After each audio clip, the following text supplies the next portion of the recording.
Hey, good afternoon, brother. Hey man, how are you? I'm good. How you doing, brother? Good. Nice to meet you. Nice to meet you too. I appreciate you taking the time. Yeah. Um, so I just wanted to know, how did you kind of get started with the Dime House hoops? So it's something I've always wanted to do. I have worked in advertising my whole career, and I took a Mm, year in between jobs where I was consulting, and I named it Dime House. And then it was really about consulting and advertising type of roles. But I started to think like Dime House is really a DNA around basketball. And I started playing again like 3, 4 times a week. And I have an idea for sort of like an apparel business that highlights the unsung parts of the game. And so it's something that I've always wanted to do. I've always wanted to make some sort of like a hobby or passion around basketball beyond just playing. And I don't know what it is. It just clicked, but maybe it was that year in between where I was a little more in control of my day that I mm-hmm. started to really manifest it and try and bring it to life a little bit more. Okay, So okay. yeah, yeah. How about Um, you? What's the yeah? I'm not as familiar with you guys, so I want to hear a little bit about you and what you guys do too. yeah. Kind of a similar situation where uh, I used to coach. I had my own AAU program and my own training program. Um, and I took some time off from that, kind of focused on myself and my girlfriend, and just kind of building something um, at home. We were going through some medical issues at the time. So from there, um, I wanted to get back into basketball, but I didn't have as much of the coaching drive because coaching takes a lot of effort, a lot Yes, of it does. recruiting kids, a lot of getting the parents to commit to paying on time and things of that nature. And reestablishing myself was going to take a bit of time. And I didn't necessarily have that kind of drive, especially because I was going to be at home more often anyway than being out in the world. Yep. So I just wanted to do what I could while I was at home. Yeah. Um, so um, I was already doing media for my own brand. I was already doing graphic design. I was already doing the marketing and outreach and putting things together, reaching out with different college coaches and all the things for myself. So I said, you know what?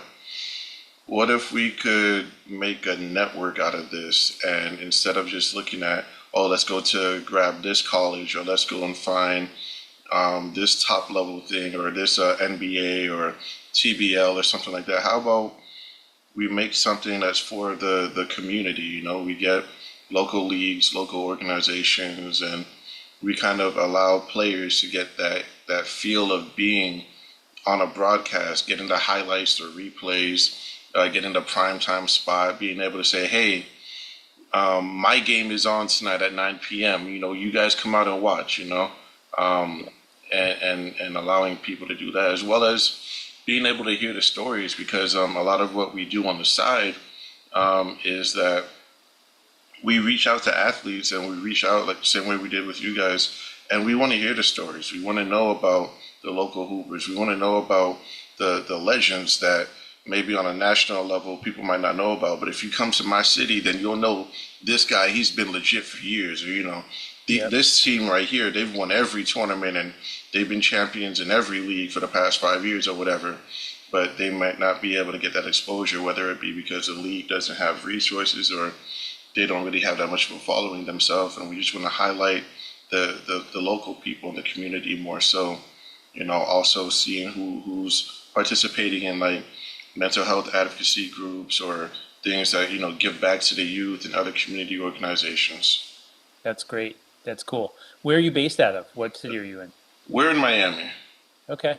All right. I'm in Minneapolis, so we got different climates, but Yeah, just a little bit, just a little bit. yeah, yeah, yeah. So From what I hear, you guys don't have a summer and we don't have a winter, so yeah, exactly. We should merge it into one perfect climate, maybe. yeah, maybe. So outside of like your story, like when you kind of get your guys together for your runs and everything you do, Yeah. What is the vibe like there? Because I see the clips. It seems like everyone's happy, friendly. But Yeah. what does it feel like for the people that play? Yeah, it's great. I mean, I will say so. It's very different than like we're I don't know if we play with any legends or anything like that in Minneapolis. We got some dudes who played overseas, but it's really the game is everybody who's in like there's some dudes who play in their mid 20s and there's some dudes who play like there's one guy I just profiled recently who's 72 and still playing. Nice. Wow. And he still has some game too, man. Like he can move his feet, he like quick hands, he's like makes the right play. It's just super fun to play with.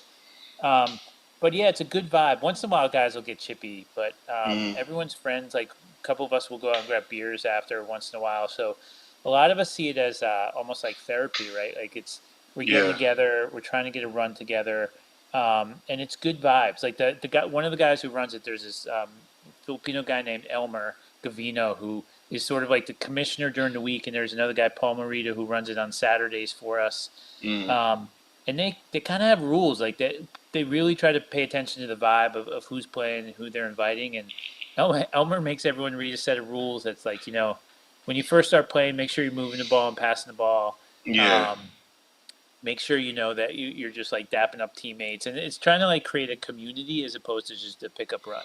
And that's what brings everyone back. And one of the things I love about it is I've lived in New York, I've lived in Atlanta, I've lived in Minneapolis, and everywhere I go, that's one of the main ways that I meet people is through basketball and just like always trying to find a pickup run and play. And so I've met a ton of dudes through this community, which is really fun and really great. But as you get older, trying to find a community where even if you have an off night, like if I'm just missing everything, guys get mad at you if you pass up the open shot, right? Because Yeah. it's Yeah. like good basketball. We worked hard to get a shot. You got to take that. Yeah. And so it's fun to play in that kind of environment because when I first got to Minneapolis, I was playing at like some of the local gyms or LA Fitness and things like that, where no one knows you. You miss a shot, you might never see the ball again. Man. Man. Yeah. No, I totally get that. I played in Texas at there was a Gold's Gym out there that I played at every now and then, and what I liked about it was if you didn't cross half court, you couldn't touch the ball.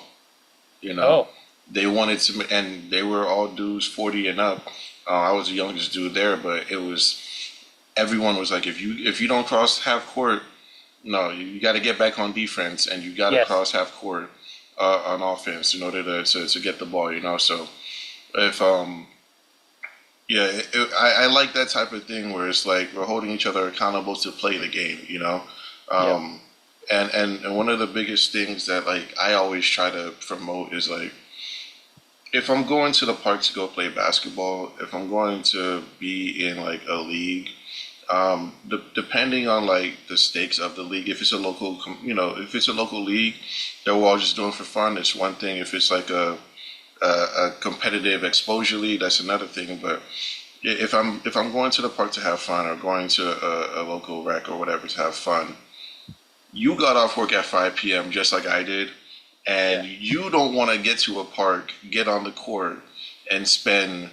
one game not touching the ball, having to wait five more games in order to get back on the court, and then you do touch the ball 6 games later, and you missed a shot and never touched it again. We all got off work, same yeah, time. We're all out here to play. No one's getting paid to go to the park. No one's got a contract. No one's got, a gun to their head that says, hey, if you pass the ball, you never, no, it's nothing like that. It's just, we came out here to play, so why don't we play together as opposed to, I don't care if I'm the best player on the team or the worst player on the team. We came out here to play yeah. together, so let's have fun together. Yeah. Well, sometimes it's funny because sometimes I'll joke with dudes. Sometimes if they get in their bag or they're getting happy and they'll shoot a lot, or I'll come over and be like, "I paid my $3 too. What do you mean? Yeah, I don't need as many shots as you. I just want to touch it once in a while and yeah.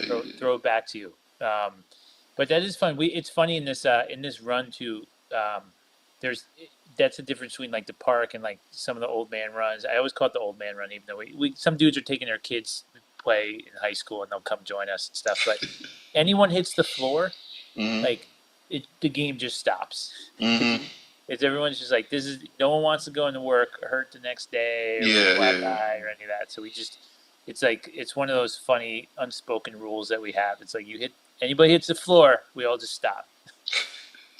Make sure we're all good. It's kind of funny. Over here in Miami, it's the opposite. It's falling is not a foul. So Yeah, you play those stops so the ball go through the hoop. All right. yeah. You hear dudes going 4 on 5, 4 on 5, Right, right. 5 on 5. And then you fell down, caught an elbow, got a concussion. Why didn't you get back on defense? My Yeah, bad, my bad. yeah. Sorry, my face got in the way of your elbow. My bad. Right, right. Yeah. So do you guys have like kind of like I don't know how to put it, like a night where you guys kind of get together to watch games as well, or I know you said you guys go to the bar and grab beer Yeah. sometimes, but like, do you guys like as a group go out to watch games as well? We haven't occasionally we'll do it like if there's something going on. So I'm a huge Knicks fan. So everyone I think was living vicariously through me during the playoffs. So we caught one or two like a little bit of a game at the end there or during the Mm, playoffs. We'd go, but we haven't done that yet. But we've been talking about trying to like one dude's trying to have a barbecue to get everyone together. But that's the interesting thing to me about basketball is I talk to these guys probably 2 to 3 times a week when we're playing. mm, I don't talk to them outside of basketball, but I still feel like I know them all really well. It's yeah, um it's kind of like a different community and a different part of your life and your world. But we do stay in touch. We do hang together. Everyone like one guy, this guy Leonard, he's amazing. He's super funny. And really good. He just moved to DC. He got a job with the government. He moved to DC, and so nice. everyone's like wishing him well, checking in, saying like, "Did you find your game yet? Have you found your run?" And so that's what Yeah, everyone's worried about for him. They're not worried about if he'll do good in his job. It's more like, God, I hope you find your old man run. right.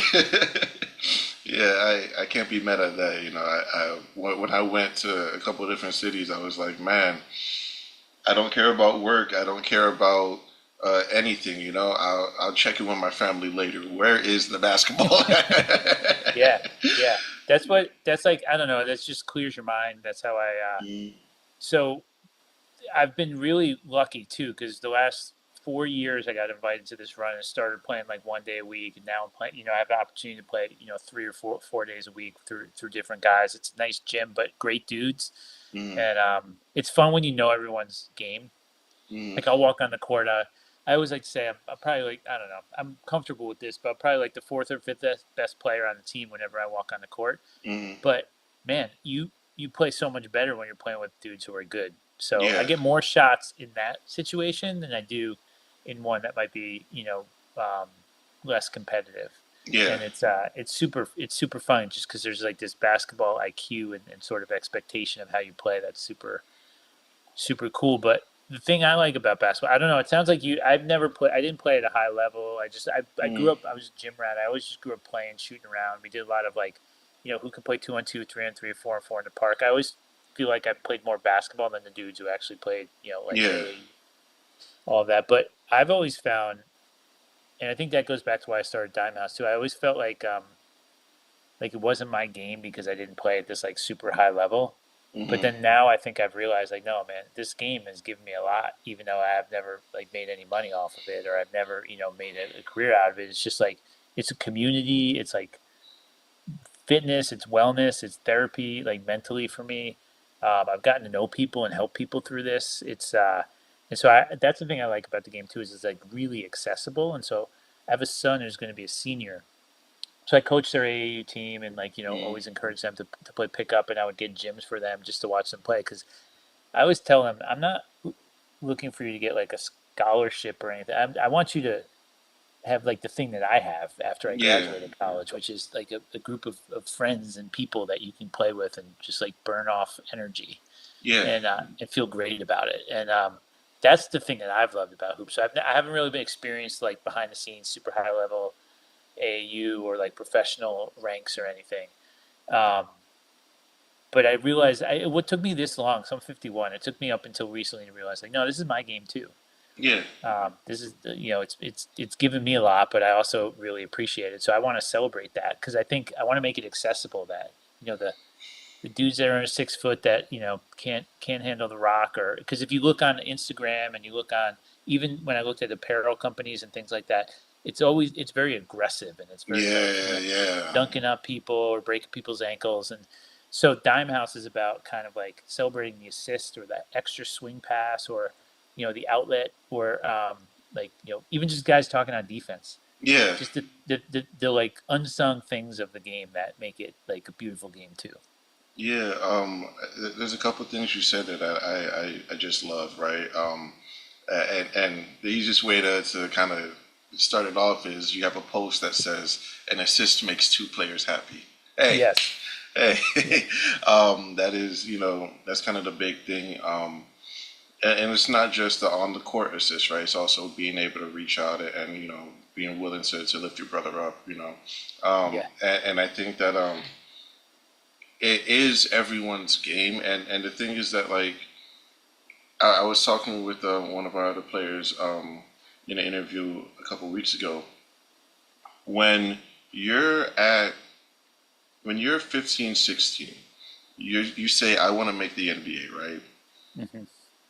If we look at I broke it down for him completely, right? He was like, okay, well, hold on a second. Yeah, the numbers, how it goes from high school to. Right. So there's about 450 million to 500 million people in America. Let's just say 10 million want to play basketball. There's 60 spots in the NBA draft. Yeah. Um, and if you get a practice contract, a G League contract, one of the other semi-pro or professional organizations, we'll call that another 5 to 10,000, right? There's still 10 million people for what 10,060 spots. That's a small Yep. chance, and you have to be as viral and as gifted and as connected Yep. as the top 10,000 people are. You know what I mean? So the idea, like that, just because you didn't play means you couldn't play is like something to me that's like, I don't believe that. I didn't play high school, I didn't play college, but I played against D1 when I was in high school. I played against D2, I played against overseas, I played against all types of competition, and I've beaten them. Whether it be one on one or whether it be pickup games, whether it be in the local leagues that they come out to. I get into these leagues and I've beaten them. So it's not like just because I wasn't able to do it on their level doesn't mean I'm not on their level. You know what I mean? And I feel like accessibility is a big part of that because not every team has a media personnel. Not every organization has the social media presence, and a lot of times your team is not going to have the dunker, it's not going to have the person shooting from half court, Yep. not going to have the ankle breaker person. They're going to have a good team that just wins games or just has a solid season. Maybe go 500 or 600, have a solid season, and just play good basketball. But because it's Yep. not highlight worthy, they get overlooked, and I think that reminding everyone that it is still your game is like such a big thing, Um, Part of what we're doing is trying to give that accessibility to the feel of basketball to remind, like I said, those local people that like, hey, this is still your game, even with everything going on, and even if you're not playing professionally, this is still your game, This Yeah. is still Yeah. So everybody's game. I love that. And two things popped to mind. One was there's certain nights where there's like much younger, and there's certain nights where I look at my watch, I'm like, oh, I burned a lot of calories Mm, tonight because it's like chasing dudes and like they're just so much faster. And I operate off of like spacing, so like turn your head and I'm just like, so I'm not fast, but I don't stop moving. right. And so there's some nights where it's like a lot of real young athletic guys, and there's certain if like a group of old heads gets together that know each other, you're like, oh yeah, Yeah. we know what Yeah. to do. We'll whip it around and like how to, and they'll beat us, but it's just like the way the game plays is just so much more fun. It's just very different, which I don't know. I really dig that. And then the other thing was one of the ways I knew like I love this game, and it's actually another. There's another guy who runs a Sunday night game named Joe Couillard who I uh, I play with. He's awesome. He invited me in, so I'm the oldest guy that plays there usually, and it's I try to keep up. I'll hit a few shots, but they're much better than me. But I remember one time I was having a really rough night. Like just couldn't I couldn't shoot, couldn't hit anything. And I just made an extra pass. And I remember Joe just screaming, "Great extra!" And I always tell that story. I'm like, this is the kind of gym where they're like celebrating like the Yeah, extra swing. And I'm like, yeah, this is great. This is my game. I love this.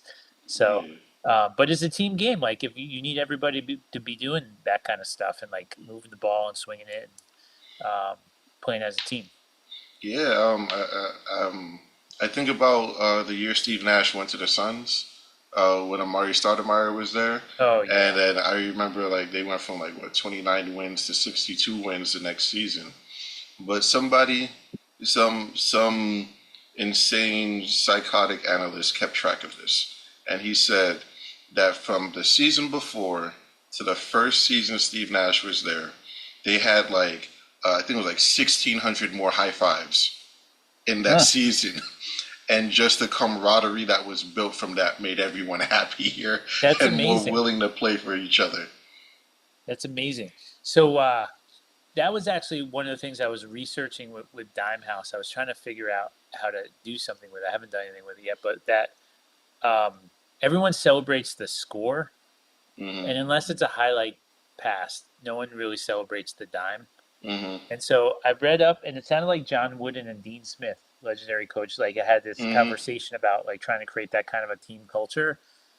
And so that they talked about like recognizing the passer or recognizing the screener that got you open and wanting their Hmm. players to do that. And that it sounds like it was sort of the origin of like, when someone scores a bucket, they're running up court and they like Yeah. point to the guy who gave them the Yeah. ball or Yeah. pass it. Yeah. Because Dean Smith wanted the whole arena to know like what happened. So I'm probably embellishing that story a little bit. That's how I received it at least, and made it.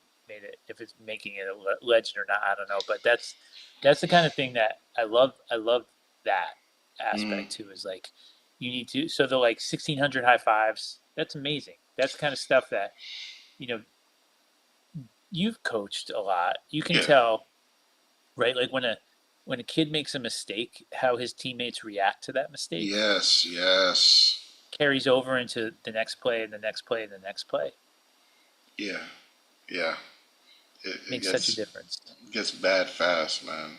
Yeah. Um, and I see it more often than not with like um, teams that have I don't know how to put it. I guess like an over competitive mindset because it's like we're not here to play basketball anymore. We're here to get offers, and I think there's a way to be competitive and to be sharp and be ready to play for the opportunities, but still be human enough to remember, hey, we might mess up at times, and hey, we're all in this together. So let's not kill the person that we're trying to get go forward with. Let's Yeah.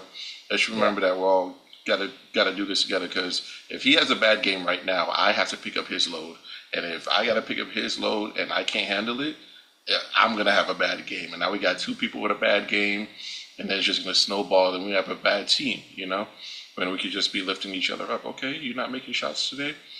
Yep. Well, then that's fine. We can swing the ball around. We can rebound. We can, find you for open layups, if anything, get you to the free throw line, or, there's other small things that we can do to kind of lift each other up. But we're so focused on like Yep. being so dominant and being this big dog that it takes away from the fun of the game so often. Yeah.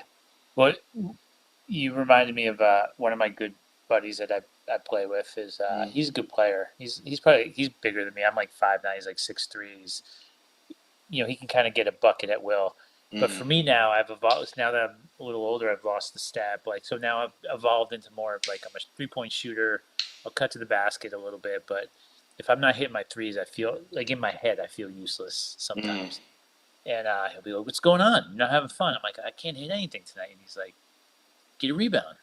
And that's Mm-hmm. always his answer to me. He's like, "Just go get a rebound." I'm like, "Yeah, all right." And then it feels good when you get a rebound, though. He's Yeah, right. He's yeah. like, "Just do something. Feel like you're contributing. It doesn't have to be scoring." Um, and And so I think that that's a big thing. The other thing I was going to say is like I'm curious as you've seen those competitive circuits and things like that too. I've seen a lot on Instagram about like you'll see clips of Calipari or like other people that are talking, other like big time coaches. They're talking about what we look for when we recruit kids is like how they react to mistakes or like Mm-hmm. what their body language is more than whether they can score. Because we're not even going to be looking at them if we know they can play. Mm-hmm. So like when a teammate makes mistakes, are they dapping them up? Are they picking them up? Are they like Yeah, saying, "Hey, yeah. next play"? If they miss a shot, are they like hanging their head? Are they not getting back on D? Like what? Are they starting to like yell at the refs? Like, are the excuses starting to flow in?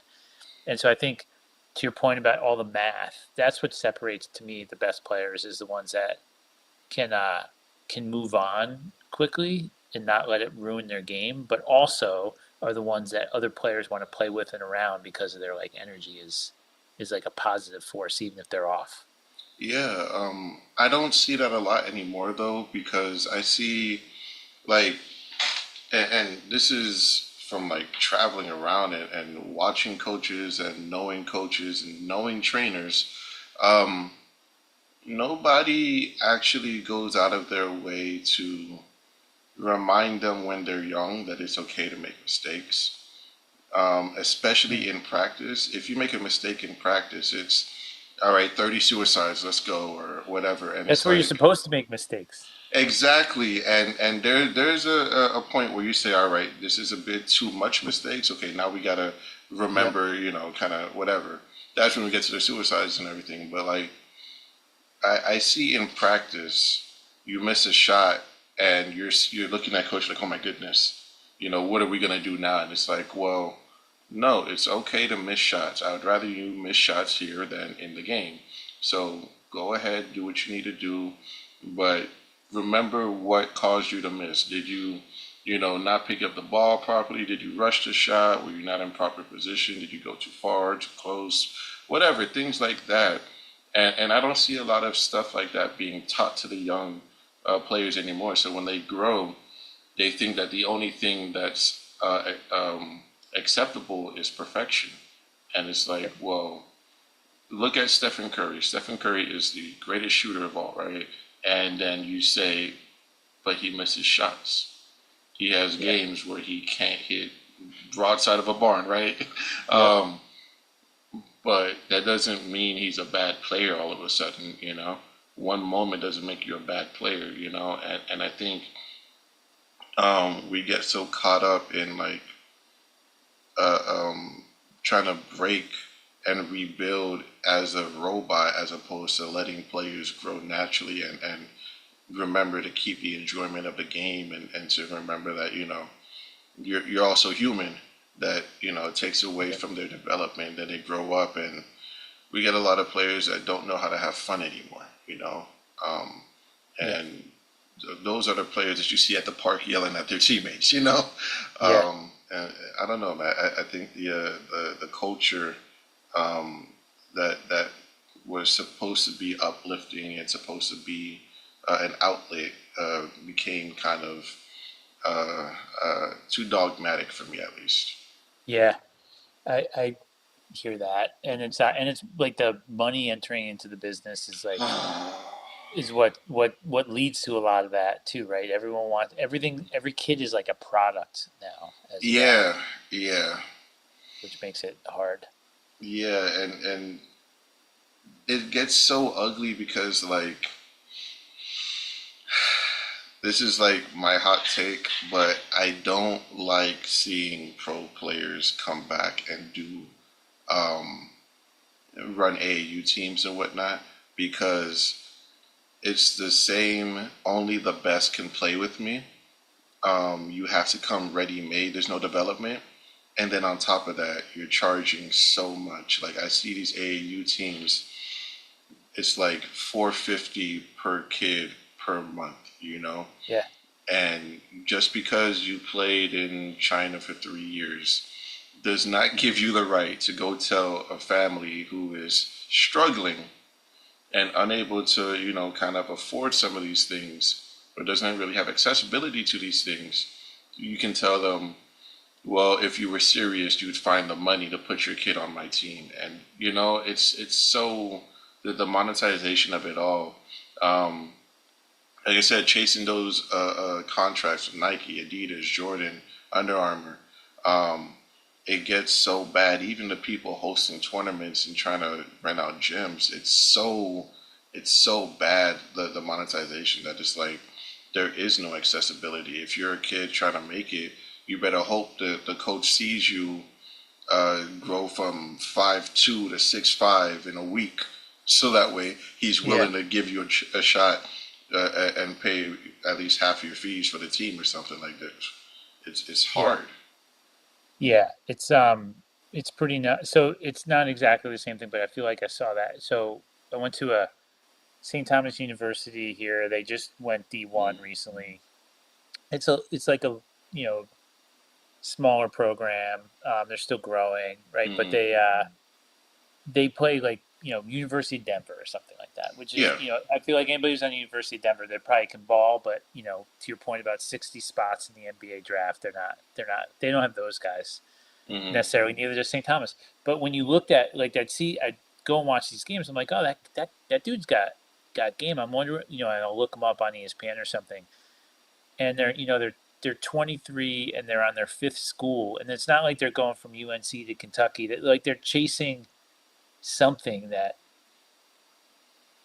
is not Yeah. attainable, but people have told them their whole career, like you can do this, or instead of like focusing on like how can you grow, what can you get out of this, like you know, and you can have a career in basketball, but you also should probably get your education so you can like then have like other options and doors. But everyone's chasing a spotlight so much that they're transferring from like at the first hint of a challenge, or if they're the third option on like a smaller program or things like that. And it's a shame to it's a shame to see, but it's remarkable. Like there's nobody really anymore and I sound like an old head saying this, but it's remarkable to me how much like I mean they'd kill anybody who go when if they go into a random gym, I'm sure, but Hmm. like the like the they're chasing something at like a level that is not going to be the thing that can Yeah.